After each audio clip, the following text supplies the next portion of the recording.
Magandang hapon po.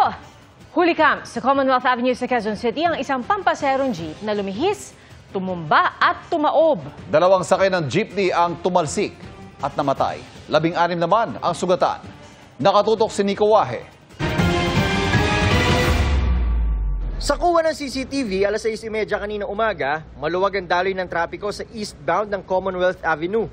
Pagdaan ng bus na yan, makikita sa second lane ang isang traditional jeep na lumihis at dumikit sa isang modern jeep hanggang tumumba at tumaob. Nahagip din ito ang isang kotse sa inner lane. Sa lakas ng impact, dalawa sa mga pasahero ng jeep ang tumilapon palabas. Nagulungan at nadaganan pa sila ng jeep.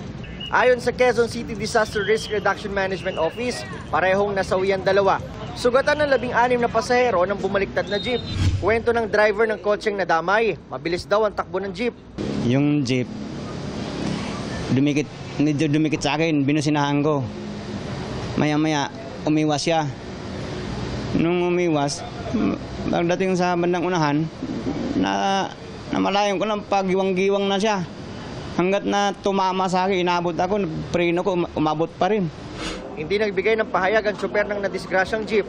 Pero ayon sa pulisya, isinalaysay raw ng tsoper na may iniwasan daw ito bago bumaliktad. Allegedly, sabi, tinamaan sa rear portion sa left side. Yun nga, kaya napakabigto ng kaliwa yung jeep. Tumama naman sa BIOS, yun na wala na ng control.